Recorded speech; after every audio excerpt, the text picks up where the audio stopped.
And as far as somebody saying they're Wahhabi, that's haram to even say that. Do you know why? Who knows it's wrong to say that? Why? Why? That's the name of Allah. Al-Wahhab. Is it? Is that the name of Allah? Do you not remember I was just talking about in another section, don't make fun of Allah's names? And you're calling somebody a Wahhabi? You can't say it about yourself, and you cannot say it about somebody else. Because it's Allah's name. Don't play with it. And by the way, the people who played with that were the enemies of somebody, but they didn't want to call him by his name, his followers by his name, so they called it by his father's name. His name, he lived 270 years ago, his name was Muhammad ibn Abdulwahab. But they don't call him Abdulwahabis, or bin Abdulwahabis, or Mohammedans, because they know you could catch them in what they're saying. But these were the enemies to this particular scholar and his teachings.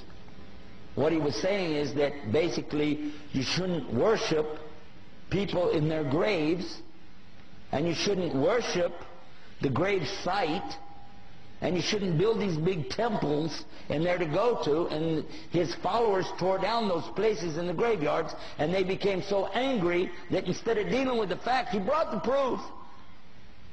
But they didn't like it, so they insulted him, and they wrote books against him.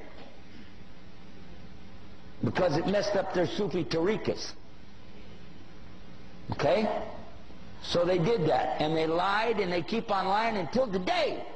But I've read his books. He's got the best book I ever read, translated to English, on Tawheed, and it's called Kitab al-Tawheed. How many of you heard about it? Did you find anything wrong in it? He quoted the book of Allah. And they can't argue with that, so they just said a label, Wahhabi. What really happened over 200 years ago, there was a student of knowledge who memorized the Quran when he was not even a teenager yet. He studied all of the fiqh, jurisprudence of the Hanafi. Then he began to study others, and his father, who was a scholar, told him to stop. Just stay with what we have. He said, I want to learn the others. His father almost disowned him because of it. It was very upsetting. You know, don't do that. But he wanted to learn all of it so he could understand, and he began to learn quite a bit. He became convinced that he needed to learn more, and he discovered through this learning that the people of his time were making a grave mistake. I use the right word too, because they were worshiping at graves. They were literally going to graves and calling upon dead people to help them. Righteous people, good people.